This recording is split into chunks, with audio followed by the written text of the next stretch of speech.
the density is changing, the medium to which we're traveling, the density is changing. So also would come a bit of thing. And there are also some clouds, the rain-bearing clouds or the thunderstorm clouds, cumulus clouds or cumulonimbus as we'll call it. These clouds have a lot of activity. That thing we're taught in school, in science, where the sun comes out, picks up, dries water, evaporation, condensation, and comes back in. So literally all that activity is going on, and you're trying to fly through all of that. So it just sends you up and down a little bit. If you are using a car with electronic steering rack, you avoid floaty areas. Okay. So it's not. Do you know why I'm laughing?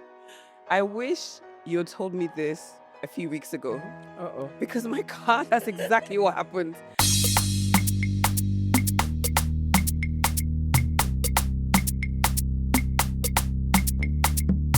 Welcome to the best podcast in the entire world. Yes, I said it. My name is Gbemi. I'm Toolz. Hey. How you doing? Welcome to OffAir with Gbemi and Toolz. We have a packed episode for you. I'm very excited about this episode. I'm always excited about every episode, but this is a good episode because we're going to be speaking with women who are in male-dominated fields. We're not going to tell you who they are yet, but we're going to get into it. But first of all, a big shout out to our friends at Plato.com. Shout out to them. Shout out to them. No food for you. No food for you. No food for... That clapping wasn't, Food prefect, please. Yes, I'm a food prefect. Make sure that you check them out at orderplato.com. Check out their website. You can order all sorts of things from salads to desserts to pizza to shawarma, everything on that website. Check it out, orderplato.com. Now, we've got fan mail. We've got fan mail. Let's get into it. It's a little bit long. It's a little bit okay. Lengthy. So I'll get into this, right? Okay. Okay, please keep me... Hi, Gbemi and Toolz. Please keep me anonymous. Some of the friends concerned. In this dilemma, also watch your show. Okay, thank you so much. You're both like big sisters I never had. Straight to my dilemma. I'm in a friendship group with my girls from secondary school. Bear in mind that we've all been friends since boarding house days in high school, and over the years, the friendship has blossomed and survived the various seasons of our lives. We have a WhatsApp group where we gist together, gossip together, pray together, share memes, share life updates, and basically just keep up with each other, as everyone is now in different parts of the world.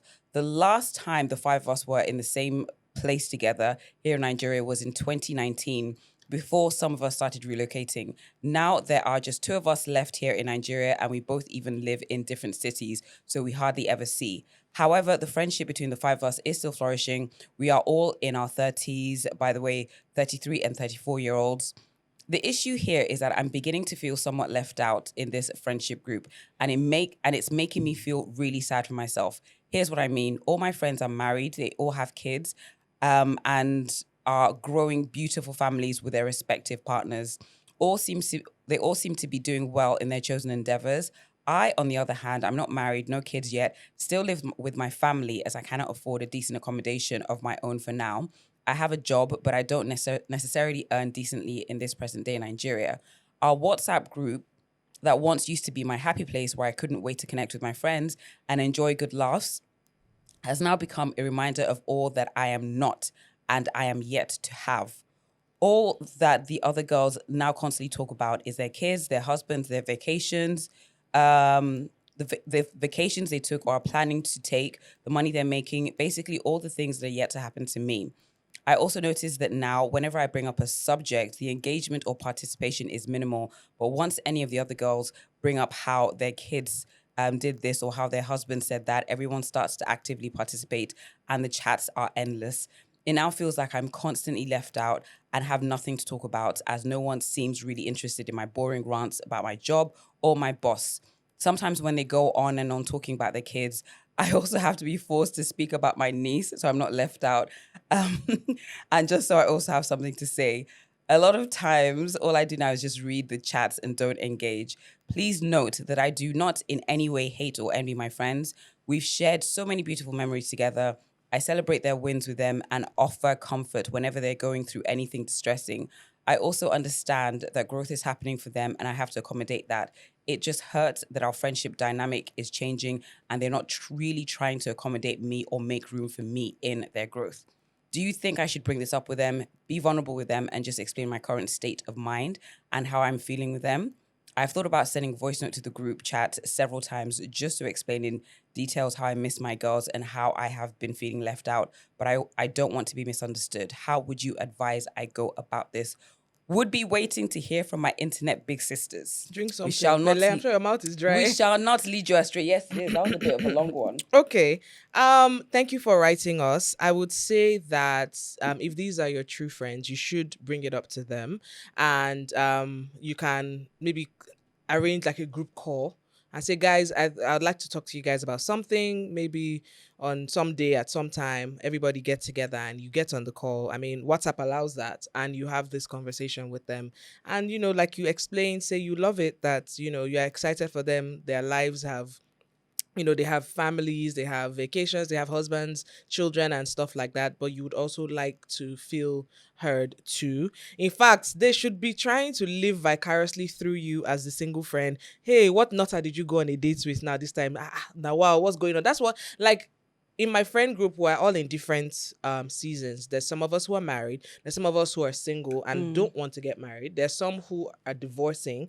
There's some, and then the gist, the single people is like, Omo, what's happening in the streets now? To give us gist. And we live vicariously through them and be like, oh my God, this guy did what? This guy said what?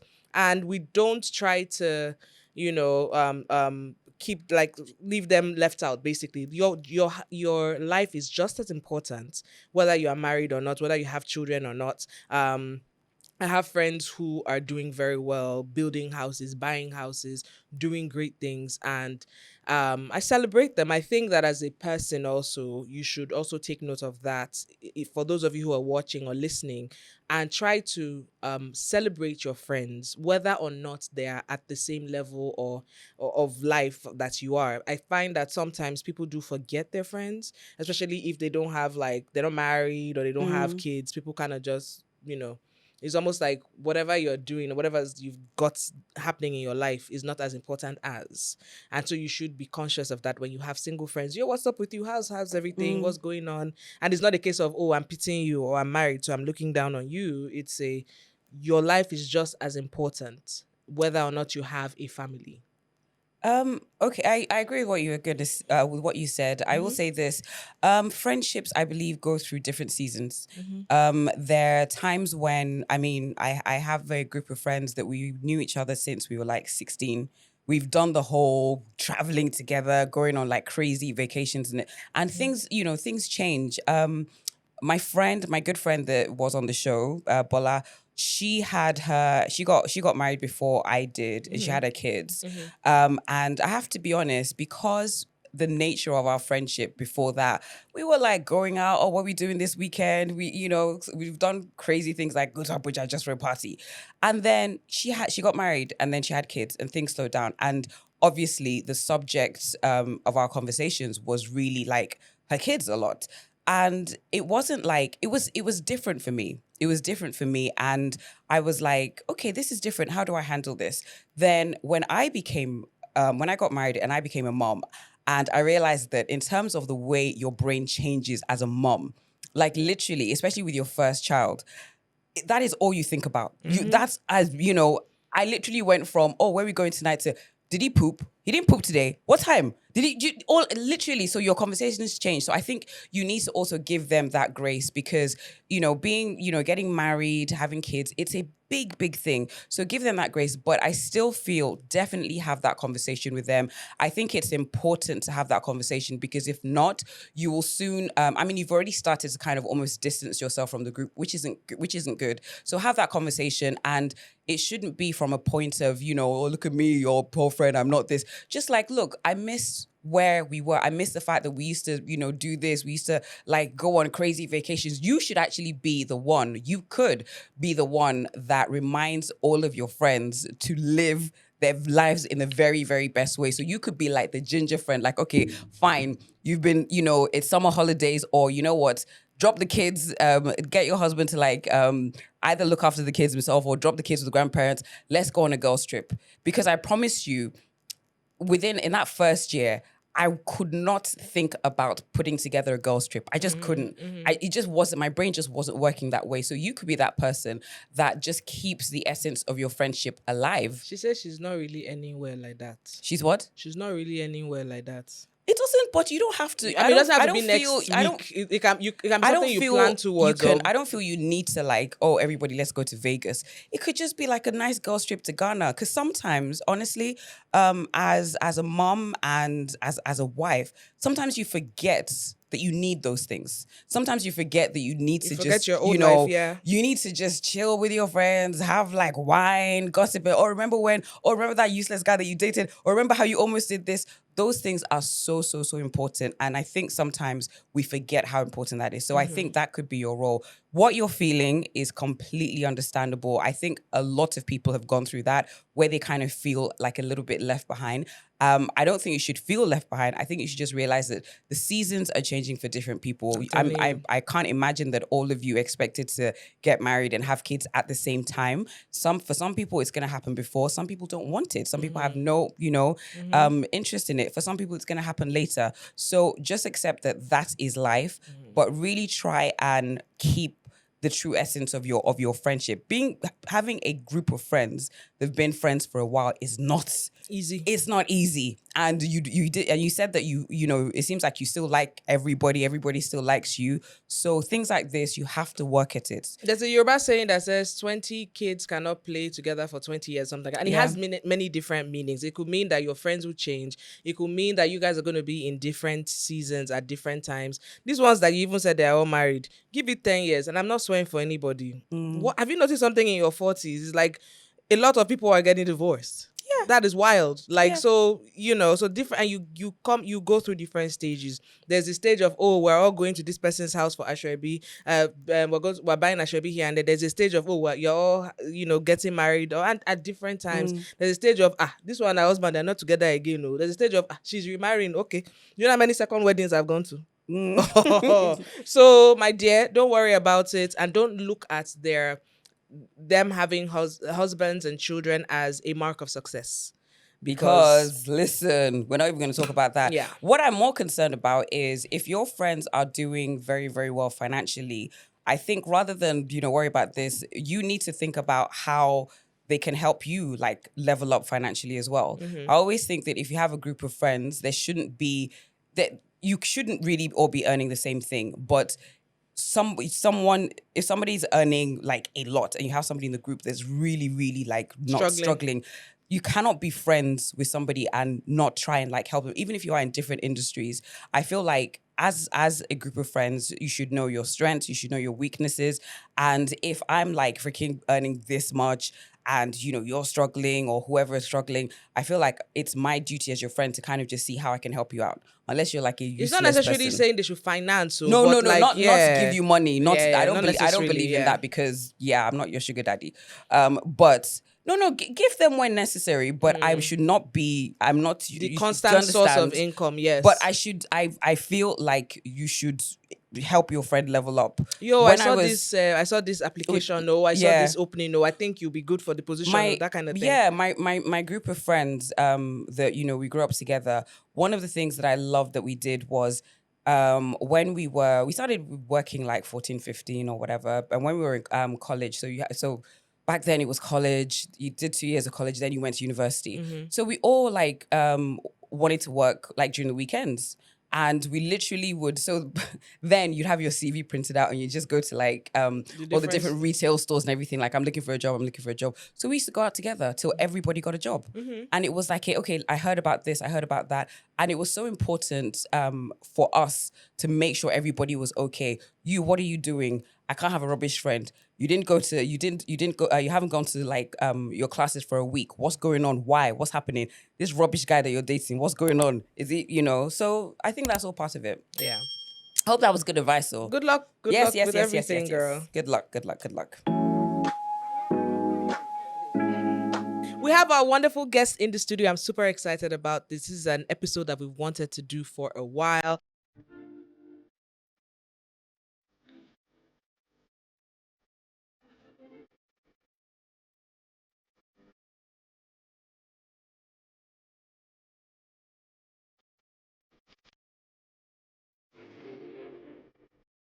To my left, I've got Oluwatosin, the lady mechanic. Woohoo! Welcome. And to my right, we have got Captain Imoleayo Welcome. I can say of Aero. Yeah. Yes. Yeah.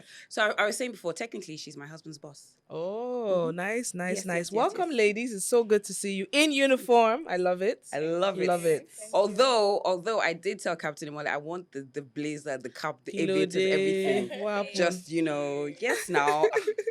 If No, I but was a pilot, I think even when I'll go grocery shopping, I literally would just, why? So that's what? Yes, they can be like, don't tire. pilots, yes, You I'm don't pilots. Oh. But welcome, ladies. Both of you are here because you are both in male-dominated professions. Yes. Let's start with Tosin. How did you even get to become a mechanic in the first place? I'll say, I God know. Firstly, everything that we do in life, I believe that it has been predestined. Okay.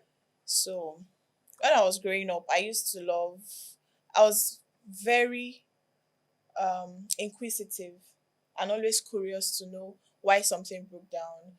And I believe that it was something that went wrong. At least it was working before. Let's check what went wrong, fix it, and I believe it will get back to work. So, and I love cars so much. Oh my God. I so much love cars.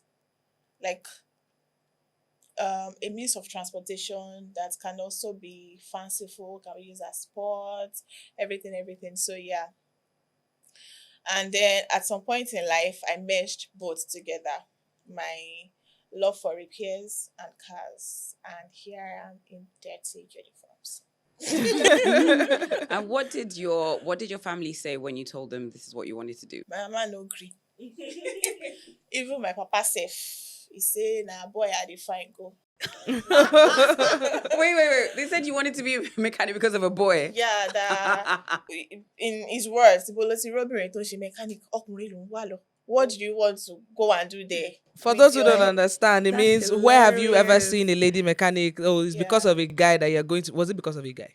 No, Technically. no. You know, these are our African parents with, especially that my father. What's going on here?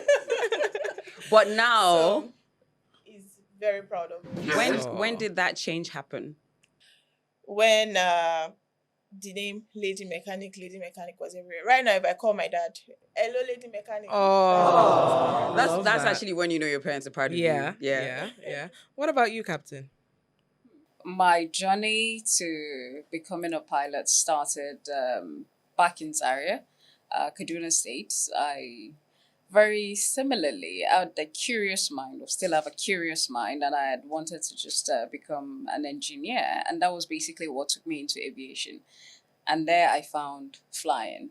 So, and basically, that's like a quick summary of how it was. What did your family say? So interesting for me, my mom, because she's into transport, which in the north is also a male-dominated field. And initially, she was very cool with it. She was, oh, yes, go for it. And then come 2005, 2006, there was some crisis in the industry. And that was basically the point where everything changed. Our support just turned into a no. She did everything she could to stop me, cried and the rest of it. But I just told her then that I'm in it already. There's no stopping me. Okay. Now, to get to the level that you both are, you're both experts in your field, you had to do some training. So, Oluwatosin, can you tell us the training that you went through to become the lady mechanic today? Okay, so I started learning when I was in SS2. Okay. So my mom used to, she still loves our children having a skill, like one skill or the other, because she didn't have the opportunity to have skills growing up. So immediately everybody is at SS1. She'll tell you, go and think of what you want to learn and all that. So my sisters, they said they wanted to be fashion designers, And me, Now it's your turn. I said I wanted to be a mechanic. Like I wanted to learn. That was not even. It does not have anything to do with what I wanted to be in future. Then I didn't know I was going to be a full-time mechanic.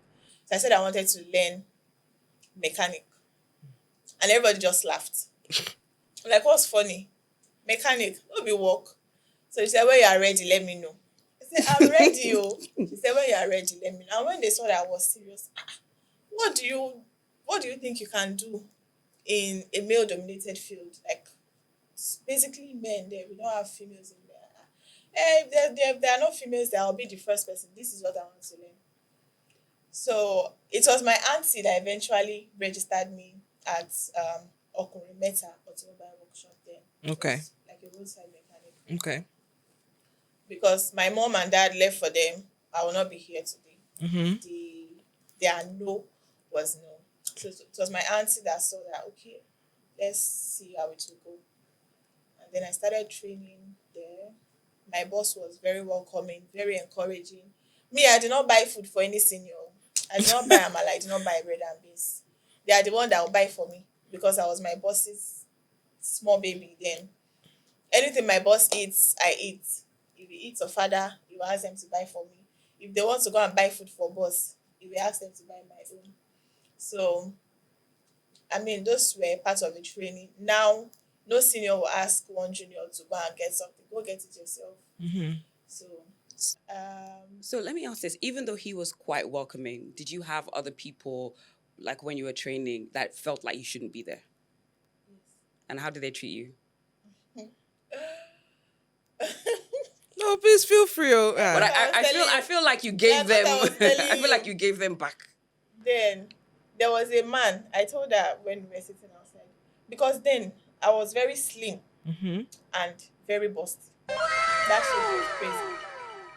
So there was this man that came to our workshop that day and he was like, should I say it in Yoruba or English? Báwo lo ṣe fẹ́ wá bẹ́ mọ́tò pẹ̀lú ẹ̀rọ ayé yìí? Bruh. Oh wow! How do you want to look under a I was car? gonna say, how do you want to get under under the car with the luggage on your chest? Oh my Or the baggage on your chest? I was like, I felt somehow. And immediately I was just like, kini jack you have, I will jack it till I'm able to enter with my air wire, in his words. So it was like, okay. I was watching. And then, challenges like that, I've had people like, you better go and look for something else to do. This is not child's play. Okay, sir. No problem, sir. So yeah, I've had lots of challenges, lots of discouraging words. But for me, even from my schoolmates then, when they are coming from school, because I at some point stopped extra lesson. So when they are coming from school, I would have closed before them. When they are coming from school, they will see me. I will laugh with them because it's funny to you. Your laughter is funny to me. Me, I'm living the life of my head. I don't know what's funny. So yeah. Okay. And have you had a situation where maybe somebody brought their car to be repaired and they saw you and they're like, you're the one, and they kind of were reluctant, but you ended up proving them wrong? Yes, that was when I was still working under my bosses because I have 3 bosses. My first boss, I have another boss in Ekiti. That was when I gained admission to EXO and I had to enroll myself in another workshop. Ekiti University. Yes, in another workshop that is like standard. They have diagnosing tools and all that. So, and another boss in Owode, Ijoko. Yeah. That was where I learned diesel engines. Okay. All these Lagos LT buses. So yeah. But after I finished learning, most of my clients are always from Instagram. So they already know. They already know that you're. Yeah, They're coming to they're you. coming to a lady. But before then, I've had people, go and call your boss. Go and call the person that wants to fix this car. It can't be you. Sir, it's me. I suppose I go just weak. Now me. I beg, just let me do it. You'll be impressed. And yeah, they're always impressed. So I get referrals. They even have to ask that, let it be that lady that will come and fix. Oh, that's awesome. All right. What about you, Captain? What was the training like to get to this point? So I finished off secondary school, and in the process of waiting to get into uni was when um, I got to know about the aviation school in Zaria. And I said, let me try it out, see what engineering course they have to offer.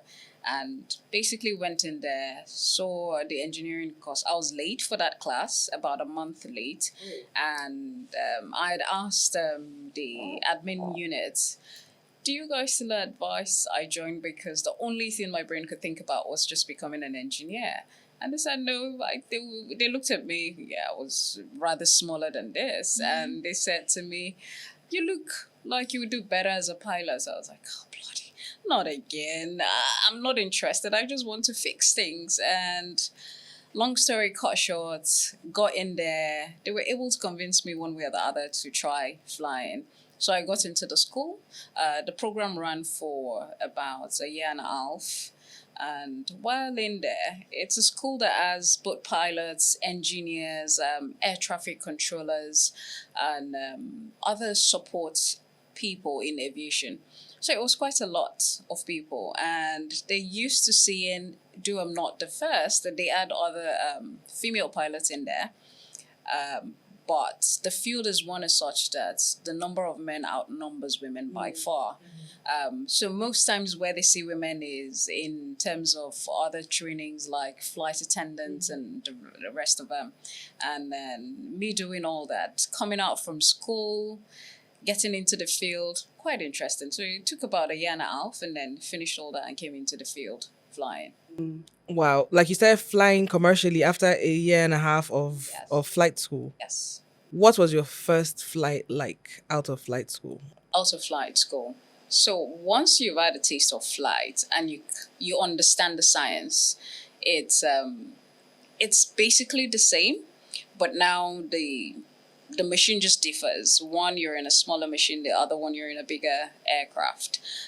So yes, that was basically it. But my very first flight was actually a training flight. It was like an assessment on getting the job. Yeah. So there were nerves. And my brain was literally, that meme where you see like your brain doing Calculations. Calculations and everything. it was basically what my brain was doing that day, if I remember.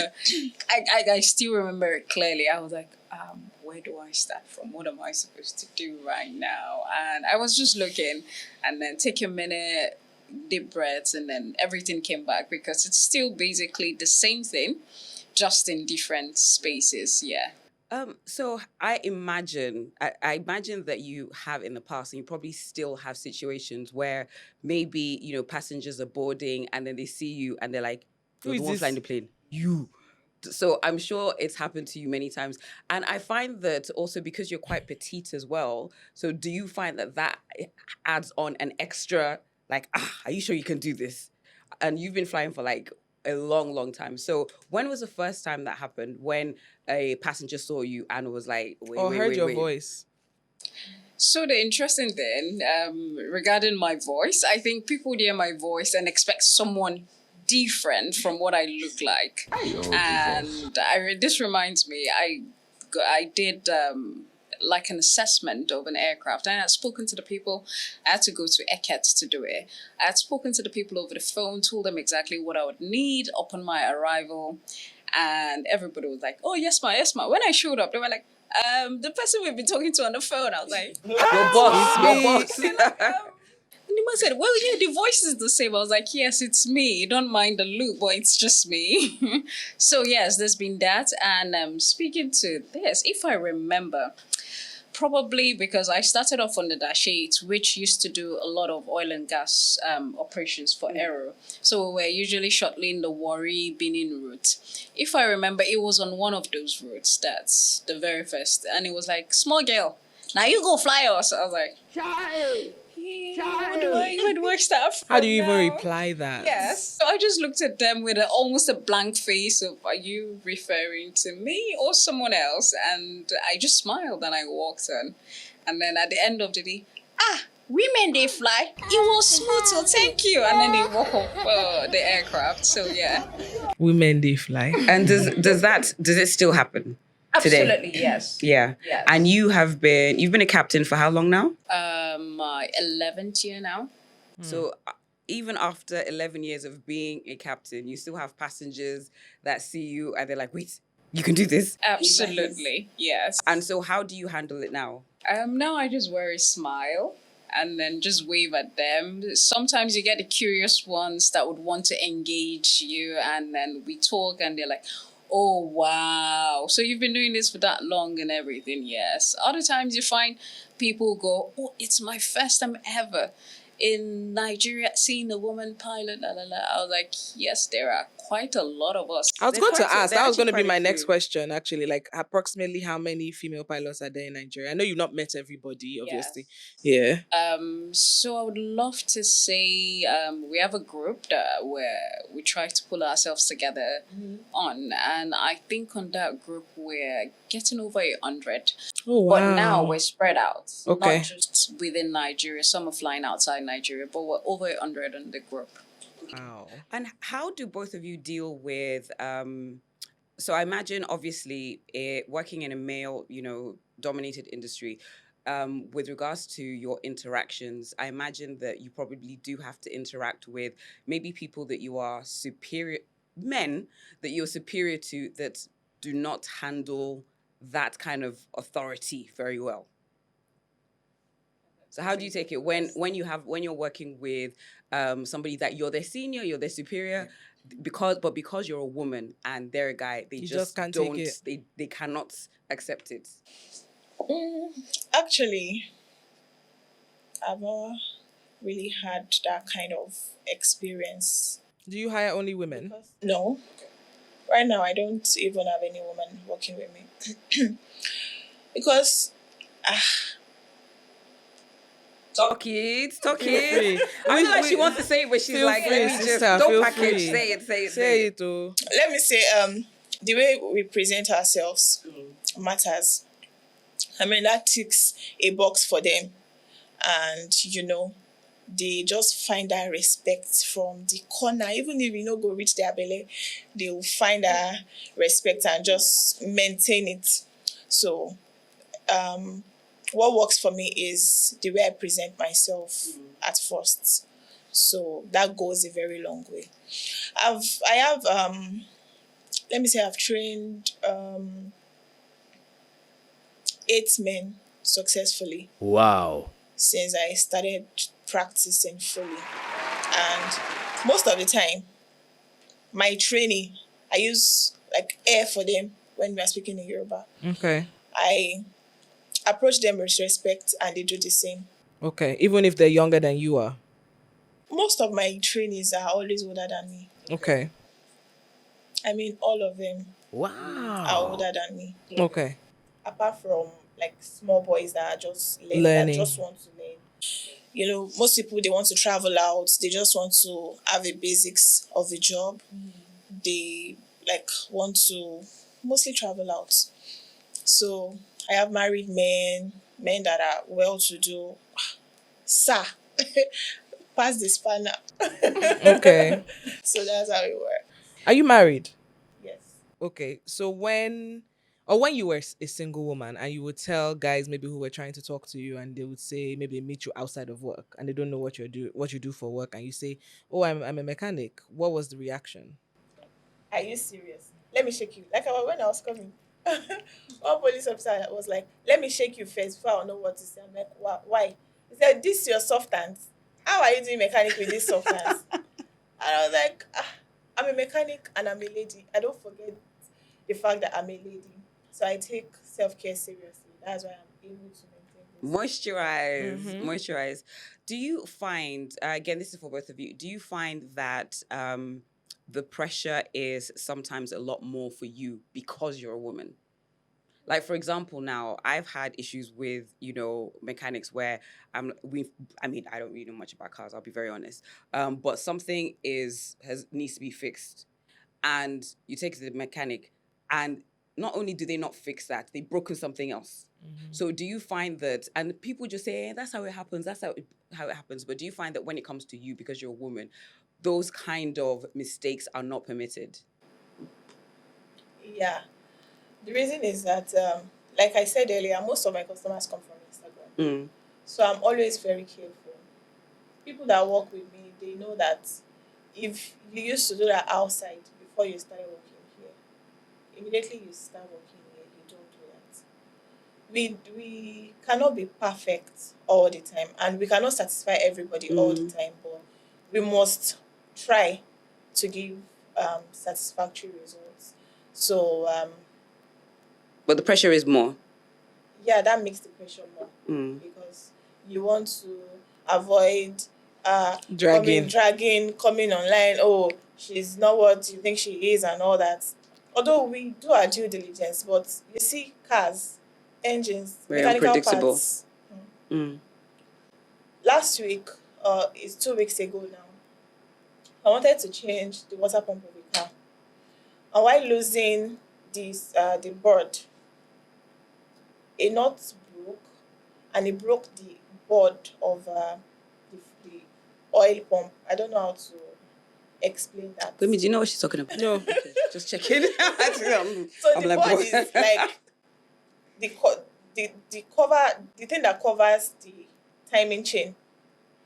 You have worse. You have made it worse. I told you, you have Timing worse. chain. You have made it worse, my sister. But anyway, continue. You know, we're just yes. Okay. Timing chain, yes. Timing chain. Timing So- chain. Yeah, no serious. That broke, and you have to change the old board. Mm-hmm. But luckily for me, I had initially told the client that there's a sound coming from the engine, and you might have to change your oil pump, which is that board for that kind of engine. Mm-hmm. So I just told him, sir, you have to change this board now because so thing. You're the one that broke it. It's not that it was already bad. Sir, it happens. So it is already bad before. You don't just know. We have to change it now. We had to come to a compromise and all that. So these things are not predictable. Yes. When you are trying to fix a car and something happens, our customers will be like, this is not what I brought. It's one thing that I brought. Now another thing is happening. We don't have power over these things. We don't have power over them. So, but we try our best to maintain balance. What about you, Captain? Do you feel that the pressure is a lot more for you just because you're a woman? It's people's lives. Yes, absolutely. And this, I would say, even looking back at my career when I started and all of that, again, because there were not a lot of women, it almost felt, or let me say, it felt as though you needed to prove yourself. Twice as good. Yes, to say, I am a professional, I am a pilot, not because of my gender or not anything, because it was almost seen as though, and this is basically coming from, if we look back at it, coming from a time where we had women in the cabin. As flight attendants. And if we think back to aviation, when we talk about women, we see all the pin-up ladies on the posters and everything. And that was, largely speaking, that was what the industry carried as the image of a woman. And you now start seeing women in the cockpit. And we're increasing. The numbers are increasing, and we're sitting in saying, we're in here. So it was something that was a little bit of a struggle for them to accept and understand that, well, yes, the same way we have guys, would have women as pilots as well. So running away from wanting to be labeled as a female pilot. So yes, there's a bit of pressure. You feel like double the pressure to prove yourself, to say to yourself that, I'm just the same, or I'm Better. than my Don't be scared to say it. male Male counterpart. colleagues. Yes. Have you ever had like a scary situation where you're doing a flight and something is kind of sort of going wrong and you bring down the plane safely, and then people now see that you're a woman, and then they're like, now you land down. Oh, thank God, praise God. Has that happened to you And before? they're clapping for you? Absolutely. And the interesting thing, now not because of the show, but real life, it was with another female pilot. Okay. So Captain. I was a co-pilot then, and she was the captain. We're coming in from Benin, if I remember correctly. And one of the worst things, or maybe I shouldn't put it that way, but one of the things that we have very little control over is nature. Okay. So that day it was weather. When we get technical issues, we feel like we can manage it because we get trained over and over again about all of these things. And it's amazing the redundancy built into planes. But with nature, you almost can't control it. There's nothing you can do about it. All it is just lean into your knowledge and try and avoid as much as you can. So this day we were coming into Lagos, I think about noon, and we had another flight to do after that. So we saw the weather, we're like, oh, we could make it in. Other aircraft were coming in, we're like, we could make it in before it got bad or the rain hits the airport. So we came in and we're coming, and suddenly everywhere went dark, like night. We were like, oh goodness. So we looked at ourselves. She stayed very calm. And I was like, okay, maybe this is a cue for you to stay calm. But I was saying that to myself, but my tummy, if there were a speaker in my stomach, I would have sung literally like 10 songs. Everything went on and we came out of it. So it was almost as if you could hear a pin drop in the aircraft because it was like coming from daytime and boom, everywhere went dark. It was a little windy, a little shaky here and there. And by the time we landed Lagos, so I think that day we were the last aircraft that landed before the weather got bad and everything. When we landed and we parked, literally the whole aircraft erupted into an applause. Pa, pa, pa, pa, pa. And by the time they opened the door, women power. So when we were coming in, I remember we looked at ourselves, we were like, well, once we land, we're done for the day. We're not doing anything anymore. Nothing. And by the time we landed, we got to the gates and we saw everything. It was like this big relief. We came in, parked, and then suddenly there was this burst of energy. We're like, where's our next destination again? And I said, really? So yes, that probably was one of my most memorable flights. So there was an incident, I think sometime last year, where there was, I'm not going to name names, but I'm sure you know the incident, where there was, I can't ask you about it. But I just wanted to, for that situation, in terms of what I saw online, it was, it's because she's a female pilot. You know, they're emotional and everything. And I don't believe that's true because from my understanding, obviously, you know, my husband's a pilot. One of the most important things about being a pilot is you need to stay calm. Like he told me this story once where there was trouble on a flight, and I think one of the pilots, he started saying the Quran, and he was panicked and everything. And you know, like with every flight, there's a black box. So because he didn't stay calm, he got into trouble. Like the flight landed fine, and everybody was okay. But literally, because they can hear everything, so when they listened to it, it was kind of like, why you weren't calm? And I need to just get your view on this because it is extremely important as a pilot to stay calm, right? Absolutely. In all situations. Absolutely. Okay.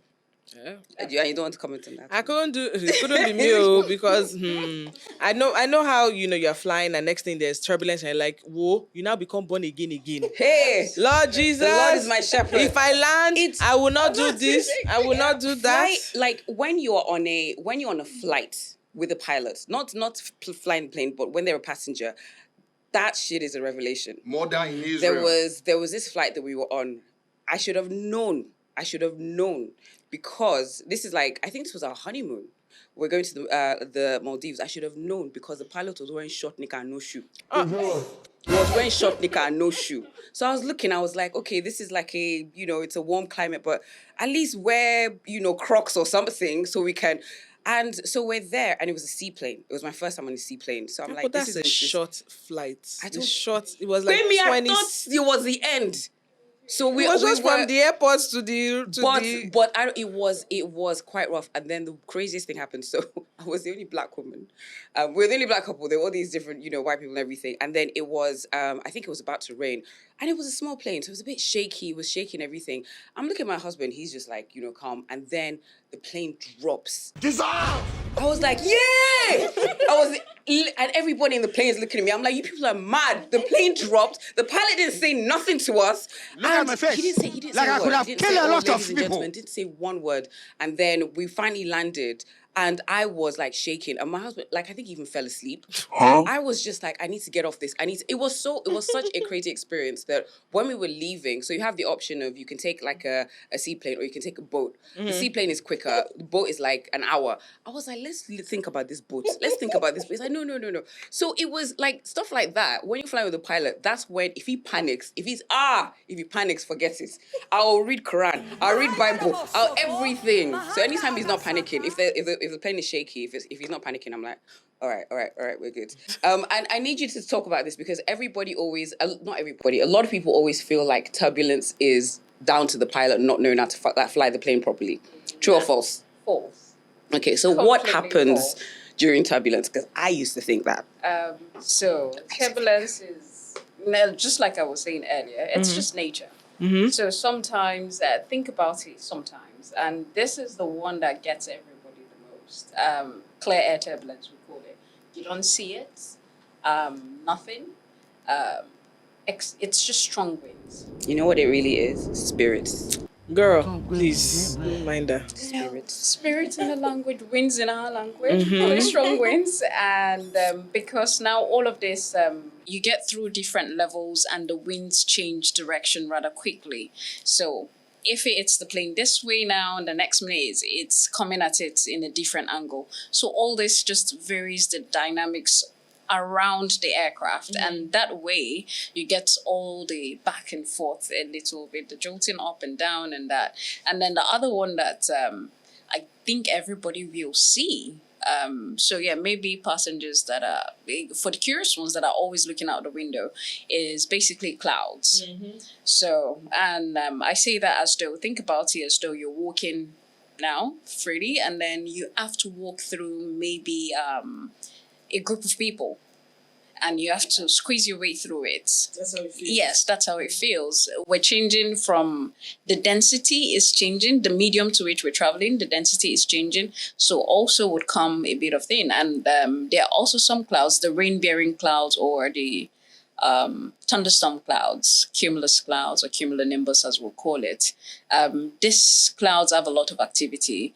That thing we're taught in school, in science, where the sun comes out, picks up, dries water, evaporation, condensation, and comes back in. So literally all that activity is going on, and you're trying to fly through all of that. So it just sends you up and down a little bit.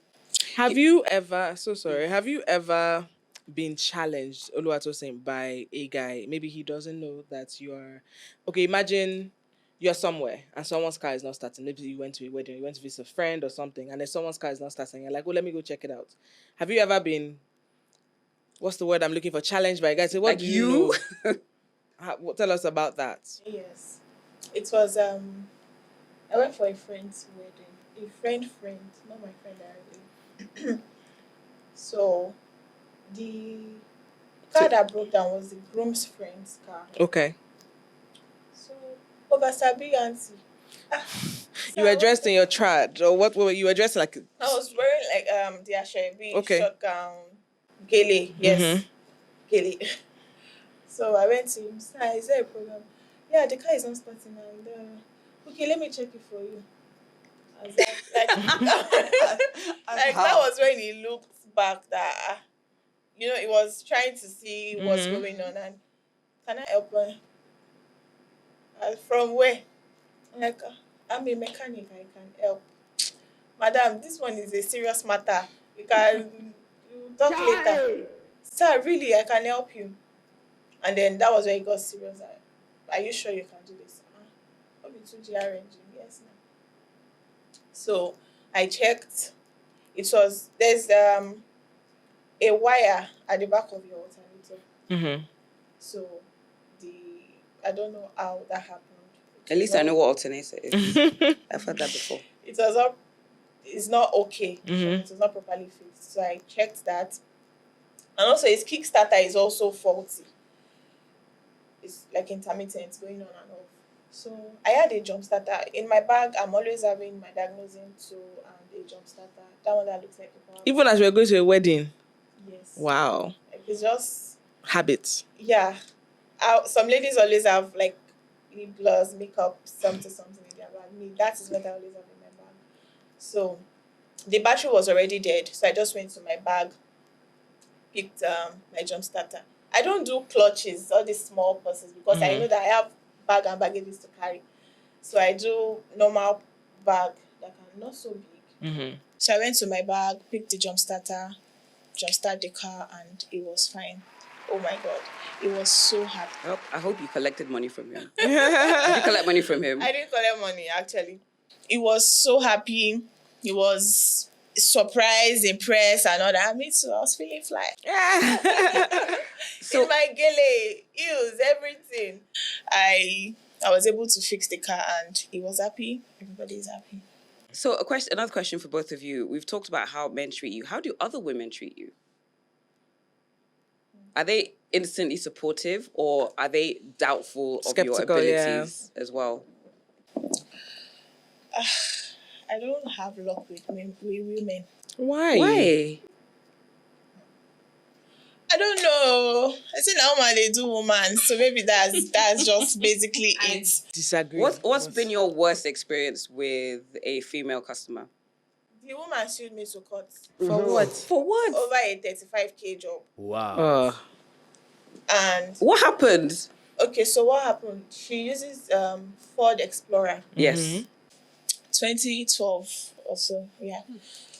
So I've been a mechanic for almost a year before that incident. A car broke down in Kuto, Abeokuta. She called, lead mechanic. So I said, I'll look for a mechanic around, at least so that your car, she lives in Ikorodu, so that your car can get to Ikorodu, then we'll pick it up from there. She said, no, nobody can touch her car. People baby their cars a lot, like a lot. This job makes me question men and women sometimes. If we drop family, some people will pick their cars. Because of the way they are always so serious about cars. Yeah, they should be. I mean, It's expensive, but yeah, still. very expensive. So she said, no, nobody's touching her car. I said, if nobody touches your car, you will stay in Kuto. I mean, before I can come to Kuto, maybe weekend. I can't come now. So she found a mechanic, they checked. She said her spirit does not go with them, that she will tow the car to Ikorodu. She did. She towed the car back to Ikorodu. So I went there, I checked. The problem was with the steering. It was Steve. He's using an electronic steering. So I was able to program the steering rack back to normal. But I told her that she should be ready to get another steering rack soon if this reoccurs. Because lesson, free tip, if you are using a car with electronic steering rack, you avoid floody areas. Okay.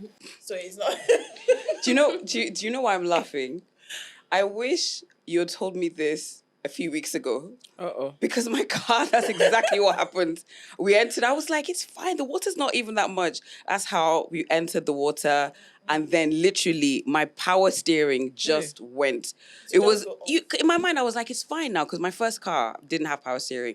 So basically it means that if you're turning right from halfway down the street, you start turning, but this was so hard. So yes, that's how my whole steering thing is. So you should avoid floody areas. If you see that it is going to rain, just leave that car, carry another car. If you don't have another car, book a ride. Because it's going to save you that big cost. Electronic power steering are way pricey. So I told her, that, okay, if this happens again, you have to buy another steering. She said, okay, no problem. So I went, after 2 weeks, she called me, lady mechanic has done that thing again. I said, just gather money, buy steering rack. She said, I should come and try, maybe that thing I did the other time will work again. I said, it will not work. But okay, send mobilization fee, I'll come. I went there and it didn't work. Because, I saw the faults. The other, even that one that worked was just, Chance. yeah. So fast forward to the repair. I told her the price of the steering rack. The price was 800K. So she said, it's too much. This and that. I said, you can buy the parts and I'll fix it. It's okay. She said, okay, no problem. After some days, she said, because her husband is in the UK, she said her husband wants to buy the parts from the UK. That so they need the serial number and all. And, she could not go under the car to check.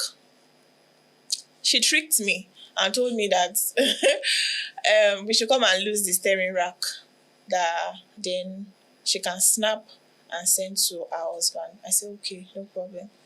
Now your money you go pay, now I will not work for free. I sent my boys there.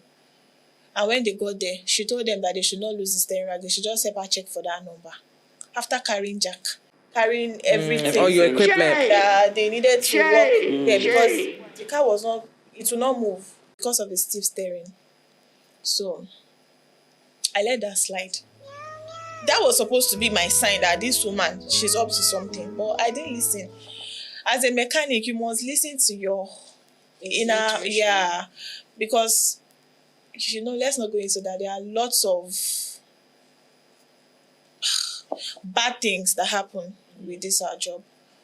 So fast forward to, she now said, lady mechanic, you have to get the steering rack for me. My husband said that it will take time before the rack will get here and I need the car and all that. I said, no problem. I even called my vendor. I told him I priced to 750K. Then I called her and said, the vendor has agreed to 750K, even cheaper, remove 50K. She said, okay. She sent the money. I sent one of my staff to drive the car to save her cost of towing the car again.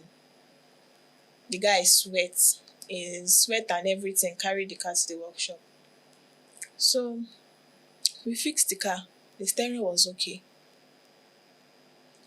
When you're losing steering, you see brake pad, you see linkage, you see tie rod. And I told her that your stabilizer linkage and brake pad is bad. Do you want to change it also? She said, yes, we should change it. We changed it.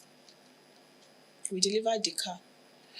Then after 4 days, she called. She said there are some lights displaying on the dashboard. It was not there before. You were the last person that worked on the car. I said they don't start.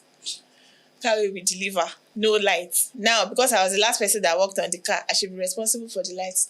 I just said, okay, there are some privileges that I used to give long-time customers. I said, okay, we'll come and check. I sent my staff there because then I was pregnant. At that period, that was 2024. So I sent my staff there.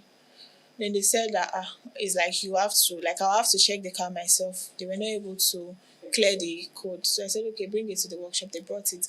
And I told her that let's say max 2 days or 3 days, your car will be ready. I thought it just needs programming. But when I got to the workshop, I tried to program. I even used bigger machines. It was not clearing. So I had to call my rewire. It now took longer. It took more than 3 days because my rewire was not even in town. So I had to wait for him to come. It's Ford. You can't allow anyhow rewire to work on it.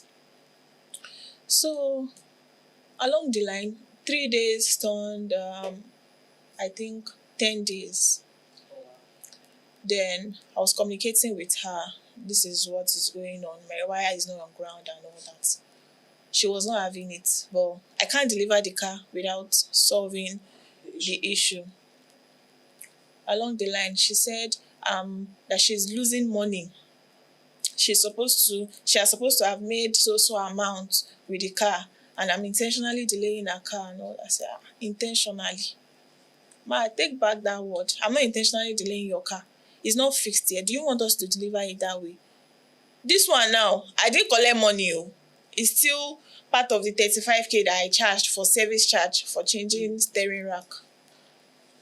So when we were able to eventually deliver the car, I sent that same staff that has been going there to deliver. They got there late at night and she told him that, okay, she wants to withdraw for them at POS. The guy should get in the car, let them go. And she drove my staff to the police station. detained him, said we stole our vehicle.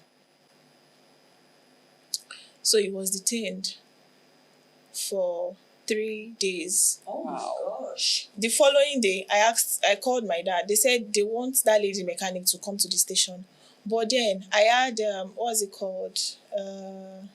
This, when you are feeling like you are in labor at 5 months, I've forgotten it, premature, the word. So I was given compulsory bed rest.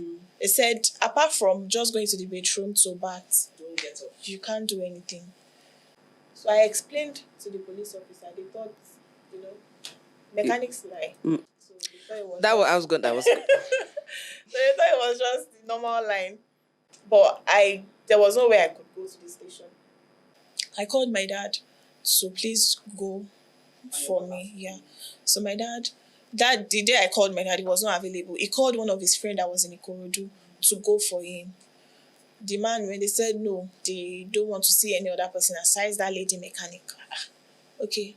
Then the third day now, my dad went there with the father of my staff. They both went together. So they were able to. The woman said that we are going to pay her the money she lost. She said, my client used to be a baker, a caterer. She has a cake shop. I mean, I can remember clearly that I used to go and pick the car from a cake shop. And all of a sudden, my client said that she used to do Uber for... Interesting. For diaspora people, IJGB people. So she has missed bookings and all. I'm like... Why are you lying? How does it even relate? She said she has lost $600. $600 and I have to pay her back. I said, it's not in the agreement that I'll pay you if you lose your job. And I'm having your interest at heart here, not delivering the car back to you the way it was. Yes. She was not having it. She forced them to sign an undertaking that we are going to pay them that $600. So my dad said, okay, we are going to pay 3 times. They calculated the money to Nigerian naira. It was a lot. I told my dad, I said, no, me, Chris, day, fine get day. So it just, they pepper me for body say, I could not go to that station. Because if I was there, no way. MRT, our major Imoleayo, which is not even possible. You can't detain us for no reason. I called my lawyer, I did. But my dad was like, and that my staff, his wife just put to bed. Like, the baby is not even up to a month. So my daddy was like, do you want them to just keep this boy here? Well, all this while he was there. He was still locked up. Oh my goodness. Okay. So my dad said, let's just sign it. Let's pay to avoid trouble. I said, okay, no problem. They signed the undertaking on my behalf. They released him. And they said that another fault came up again. No, they said that they were going to take the car to another mechanic for another mechanic to certify the job that we did okay. They went to another mechanic. We even paid for diagnosing fee to that another mechanic, a neutral person. The person said the car is okay, that we just have to do something. They went, they did it. The woman test drive the car for like 35 minutes, driving around Shagamu, Ikorodu, everywhere, to see if another fault will come up. No fault came up. That went. After 3 weeks, I saw her call. I even thought she wanted to ask for her money. I was already preparing fights that it's not even the date yet. So when she called, she said that if she's reversing, her reverse camera that is showing on the screen is not aligning with what is in the back. I should come and check. When I saw I changed her for this woman. Come, I don't understand. Reverse camera now, don't join power steering work. That is not... She shall started. This, that. After a week, I just got a call from my dad that he has been arrested. That's what I do for you. They arrested your dad? Mm-hmm. All this while you were pregnant, by the way? Yes. On bed rest. Okay. No, a month has passed already. Okay. So the bed rest was over. They arrested my dad. For what? They said they called me to come and fix the reverse camera and I didn't come. So now I'm going to be working for you for free because I fixed steering rack. Steering rack is, nothing is wrong with the rack. Unrelated issues. I went to the station. Then the DPO was like, why was I hiding all this? Why? I was running away. I was doing this and that. Running. This was what happened. I even tendered my hospital doctor's report and all that. Said I should have come now after the bed rest. Show up. I thought we've settled the issue. They said we'll pay, even when it's not convenient for me. So what should I come and do again? That's how this woman said, no story, we are going to court. The DPO tried to resolve the case. She said no, she's going to court.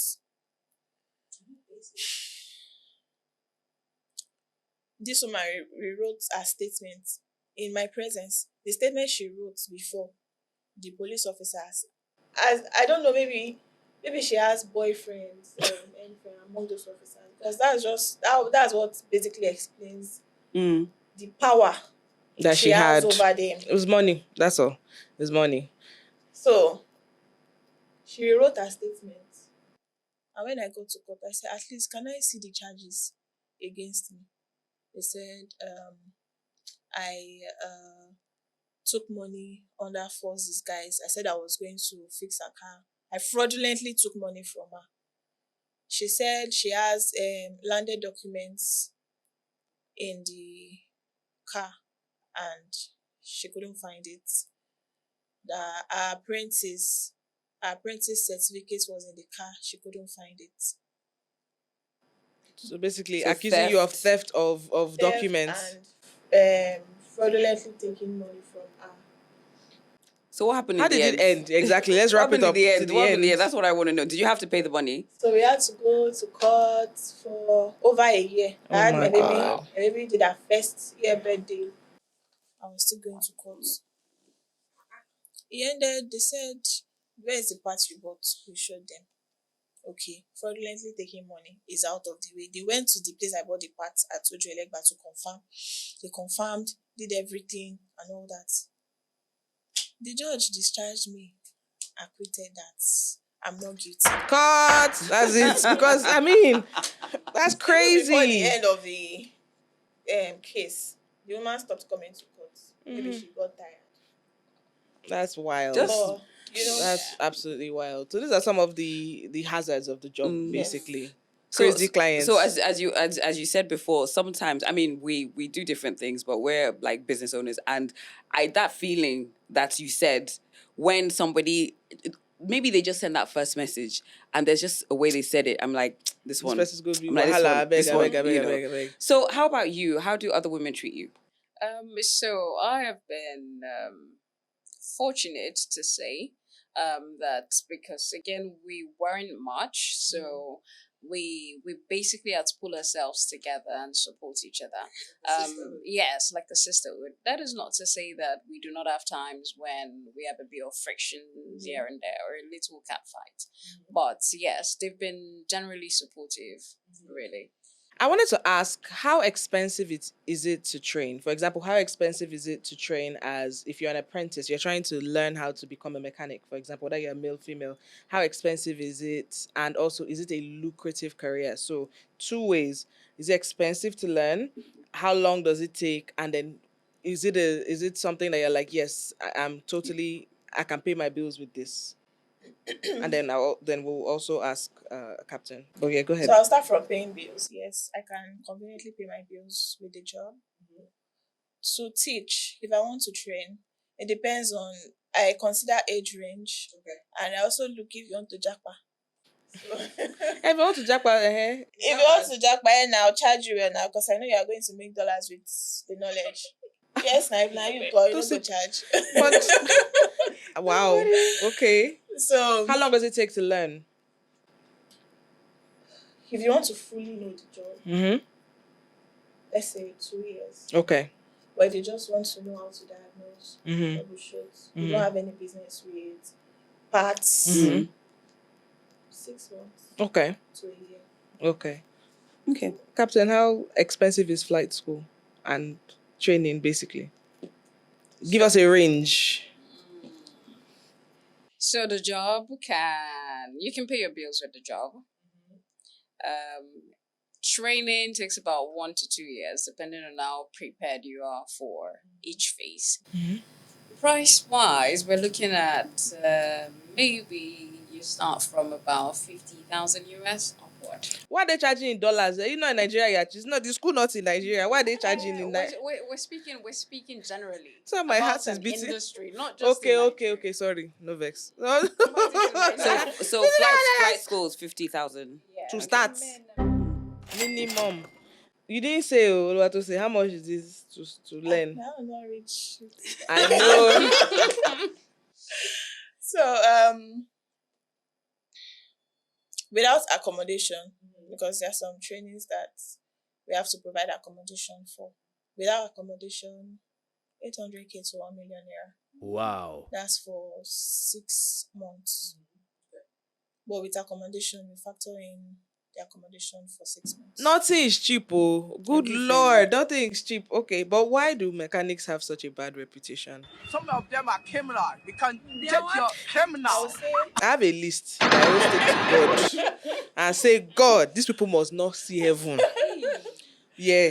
Actually, some mechanics, they deserve it. Yeah. Because, when you are working on a car that came from a mechanic and you see some jobs that they did, I'll be like, this kind of person now go say you want to enter heaven. Possible now. So, but talking about reputation, that one, we, the younger generations, are paying for the sins of our forefathers in that wise.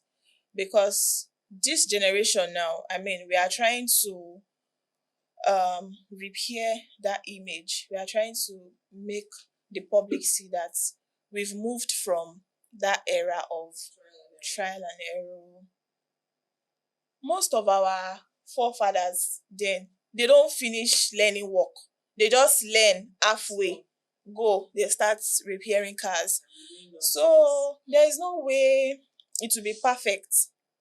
And it's not their fault. You see somebody that wants to learn mechanic, they'll tell them that 5 years, that's what they do then. 5 years. After that 5 years, you now save your Oga.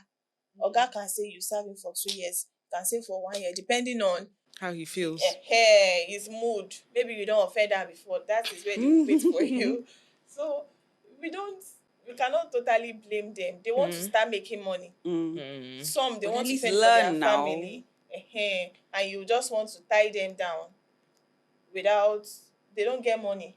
Are there actual registered schools where you go and learn, and when you finish you have a certificate, or is the whole sector like informal? Do you understand what I mean? Like, are there actually, how people go to school for, maybe you want to be a caterer or a chef, there's a school, there's a vocational school for that. Or if you want to learn how to be a designer, you can learn, there's a school for that. Or you want to be an actor, there's a school for that. Are there schools for mechanics? Or do you understand? Or people who at least work with engines and stuff like that? Or it's largely informal, and that's part Informal of the problem. training. There are vocational training centers. And we have mechatronic schools, like Bolaige mechatronic schools and all that. But not federal or, they're just individual private institutions. So they give you the certificate, just like I can issue a certificate to any training. Okay. I've got one more question, and then we're going to do a quick fire round. Why do mechanics not know how to say, I don't know what the problem is, I can't fix it? I don't think it has to do with mechanics alone. Different industries. Artisans, basically, in general, yeah. Artisans. You never see what I order versus what I got with fashion designers. So it's artisans generally, but I don't know why they don't say they can't fix it. Let me try to defend my fellow mechanics. They believe that even if they can't fix it, they have contacts or someone they can call that can fix it. But this person, you cannot really vouch for the person. You just know that is the field the person is. You don't know how good the person is in that Mm. field, but you are just dependent on the person and the person will fix it. Mm. And then when it backfires, you guys will be looking at Problem. each other. I now go and tell the customer The something. shege that I saw in the hands of mechanics for the first few years when I moved back, that trauma made me seek out a brand new car. I was like, I don't want, because I had like a long list. You know when in your phone you have Musiliu mechanic, what's it called? Farouk mechanic. Yeah, this one. I'll be like this one mechanic, and some even slept in prison because I'm just like this one. This one has. Oh, No, you're like that woman. but it's not. But it's not. Do you understand? But it wasn't like unjust. It was just nonsense. Or like imagine you have entered transport, or you are taking drop. There was no Uber then. You're taking drop, and then you see your own car in traffic with like 8 people. You will do jail. You will do jail. You will do jail. Mutai, you will do jail. Eh? Okay, let's do this rapid fire questions. All right, so both of you have to answer. One stereotype you are tired of hearing. Do women fly? You sure say go feel fix them. Okay. What is harder? Is it the training or the job itself? The job itself. The job itself for me as well. Okay. Okay, yeah, you. Okay, heels or boots? Boots for me. Boots. Got a little bit of a heel going on here. Well, yeah, but it's still like a boot. Ankle boots. Okay. All right. One thing Boots. you love the most about your job? Sweat, but the dirtiness. You love. Explain that, please. Explain. You like putting your that, hand in like please. engine oil. You like engine oil on your face. This is somebody that when she sat down, she's like, "Oh, my uniform isn't clean," and I'm like, "I would be worried if your uniform was pristine. That means you probably never wear it." So explain the whole dirt thing. You know, for me personally, I don't like dirty. So, but when I have to do my job, I must be dirty. Like, you cannot work and be clean. You follow one thing, which I follow, you go house. So, and I'm always proud of the dirt. Okay. At least you're able to fix the thing that So was. so basically, kind of makes you feel like you've done a Yeah, decent that's it. level of work. Okay. I don't work today. Okay. If I'm not dirty, I'm not useful today. What Okay. about you? One thing For you me, love. freedom. Okay. Flying just gives you, Oh, it's in being in the skies. yes, it gives you that freedom. Like, I could do anything. I could go anywhere. Yes. Like a bird. Absolutely. One thing you hate about the job or don't like? I don't like return jobs. Okay. Yeah, like this car. I'm tired of seeing this car, for God's sake. Yes, I don't like. I dread return jobs because that is me working for free. For free, because if another thing comes up during the fixing of that repair job, you have to chest it. Customers, they will not hear only when we have. I have gifts of understanding clients, although, but Nigerians now, the economy go. If I was gonna fix something, I'll fix it. The other thing doesn't concern me. You can sort it It's out not later. possible when it comes to cars. What do you hate So about for you? me, it's how much time it consumes sometimes and the unpredictability of the job. It's so fluid. You plan something like this right now, and the next minute something's happened and everything changes. So for me, I think that is.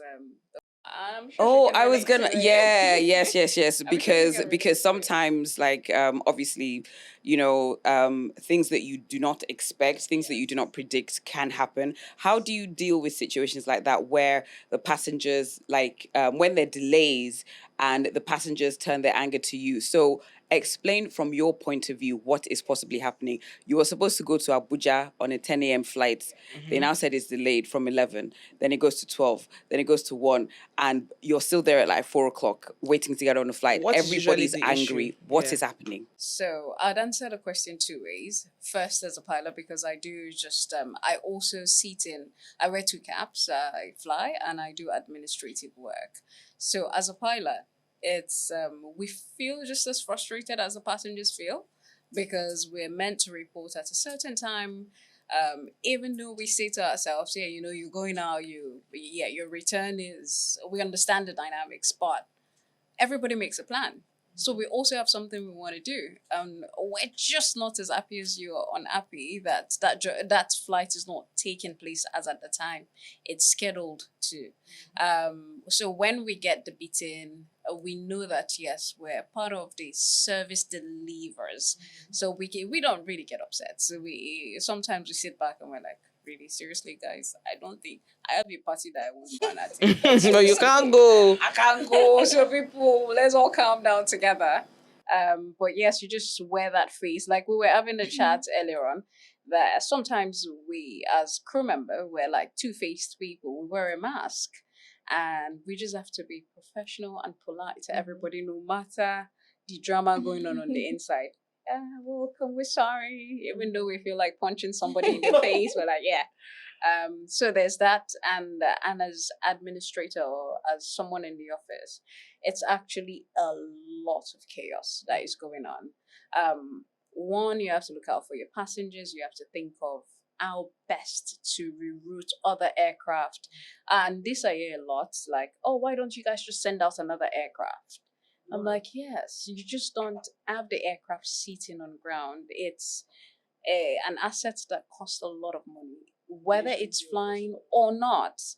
An aircraft sitting on ground is costing you a whole lot of money. So you just don't buy one and just keep it and be looking at it sitting pretty. So it's also meant to do something. And now we have to start working the juggling of this comes in here, pull the quickest one to go fill in, get these people out of there so that at least we can do some service recovery. And then you have also your own staff that you're looking at, all your colleagues that you're looking out for, saying, oh, these guys, we can't open them to this much. We need to look after them as well. And now the big thing, the main thing that caused the problem, the aircraft itself. You're still thinking, how do we fix it? Where are we getting the part from? Is the part available? If not, where do we get it from? When is the quickest time? So all of this goes on in the back end that is not really open to everybody. And at the same time, because the industry is so regulated, you have all of these rules that you have to be sure that everybody is working within that box. So it puts in a lot of pressure. How does your job affect your personal life? I didn't get to ask you if you're married, if you have kids, all of that. When I said time, that is what you sacrifice for being in the job. Time. It basically just, and because of how quick it happens, you don't even know. And you just see yourself, you wake up right now, and next is you're back in bed. You're like, what happened today? I went to Abuja, went to this, went to that. I was in Abuja, I was in Kaduna, I was in Kano, I was in I completely get that, because sometimes, at home, when he's tired, I'm just like, but that's like it's an hour there and an hour there. Then he said that you're like, you know what, one day she should come with you and you should do 6 legs, and she'll know how exhausting it is. Because mentally exhausting. It is actually. I think the time that we you flew us you and him flew me and the boys, and we just went to Benin. Benin's like 30 minutes 30 minutes to and fro. And I was like, I'm tired. I was actually really tired. So for people, first of all, I'm going to get you to give advice to young girls that are watching you and thinking, I want to do this. And then can you give like a range of how much you could earn? So you don't have to give me your salary. We're talking about your own salary. But just you can like sort of, when you start, you can earn from this much, and then if you've been in the game for like 5 to 10 years, you can earn this and so on. Okay. So first of all, advice for like a young girl that wants to fly. So I like to take on opera. If you can think it, you can do it. Mm-hmm. And as simple as that sounds, absolutely yes. Whatever it is, the beauty is there are no first timers anymore. One way or the other, that glass or that ceiling has been broken. That barrier is not there anymore. We've come to an age where women are literally everywhere now. So it's just for you to think about it and then put your mind to it, set your mind to it, and then you get it done. Also reach out.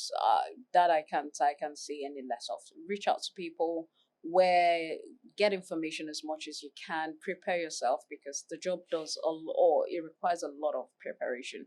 So prepare yourself for it, get into it, and where you need support, reach out to people.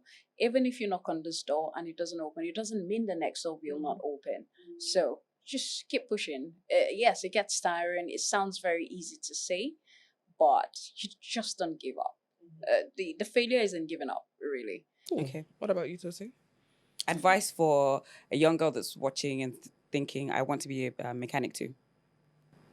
Okay, so like Captain said, if you put your mind to it, then you can do it. Stay away from men.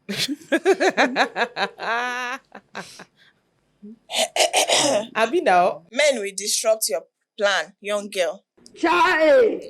Men, Adam, stay away from them if you want to be a mechanic, because this job, it has to do with your whole body. You need your whole body at it, especially your back. So if Adam now don't Tosi, please now. so you might not deliver as you are supposed to. But on a more serious note, it's a big deal, and it's also not a big deal if you really want to do it. I mean, there's no job that is not a big deal. To me, no job is easy. So just know that you are not coming to play. You are coming to work. So work. But yeah, it's a field that you can actually boast of yourself when, you're done training, you're now on your own. Even if you are working with companies, automobile companies, So it's a job that can conveniently pay your bills. You can live your baby Arrange. girl lifestyle. A range.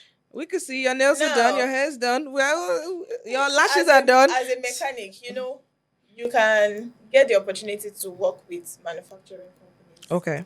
That one, the pay is different. It's different from you like owning a workshop and attending to people.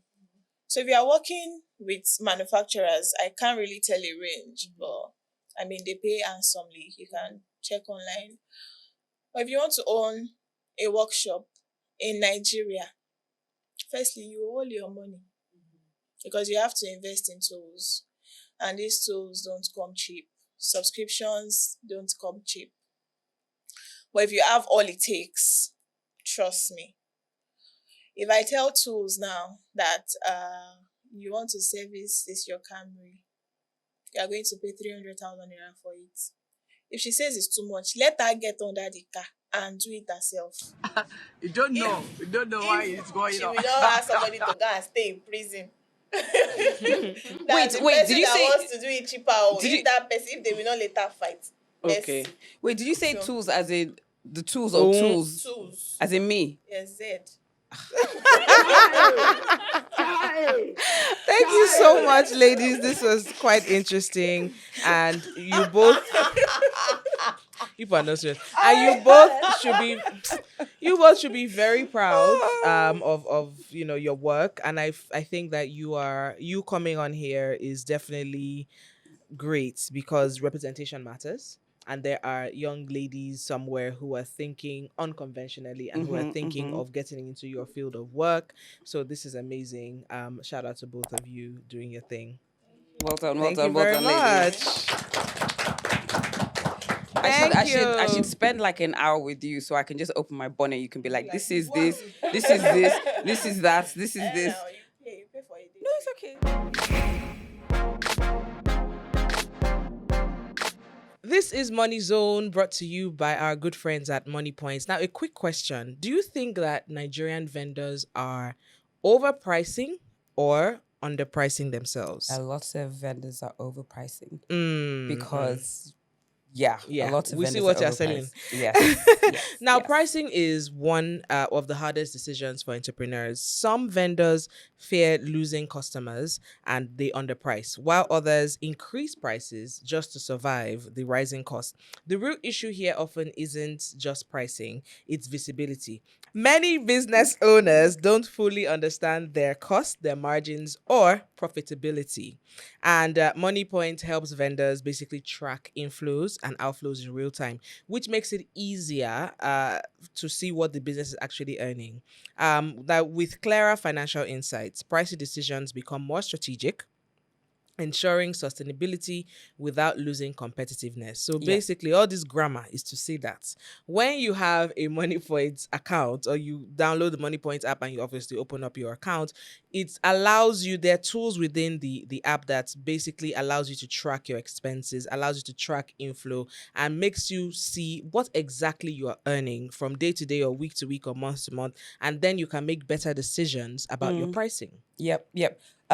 As a business owner, one of the things that I found very interesting is in terms of the product that you're selling, there's the cost of raw materials, there's the cost of making those raw materials into the goods.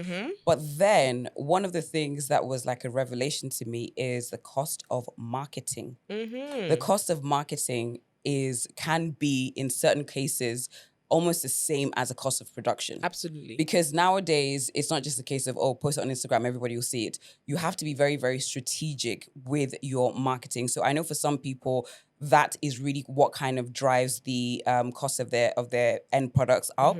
So there are things like, cost of marketing. And then if you now have a physical place, there's rent, there's diesel, there's even before you start talking about staff. So what MoneyPoint does is basically allows you to just see all of those things, so you're able to make a better decision when it comes to pricing your goods. You can see that, okay, this is costing me this is costing me that, so I need to make that money back before whatever I'm earning ends up being profit. Simple, basically. Okay. So make sure you download the MoneyPoint app today. Okay. On that note, farewell. I was going to try and sing, but my voice is Have a fantastic, fantastic weekend. Make sure you stay safe and make sure you subscribe. Look into my eyes. Look into my eyes. Look into my eyes. Subscribe. And like and share. Yes, share it in your church WhatsApp group. Share it in your family group. We didn't say anything. This episode was good. We didn't say anything bad. Welfare. This was a wholesome episode. Yes. We didn't, I didn't even curse. Oh my gosh. I feel strange. So Anyways, share, and we'll catch you next time.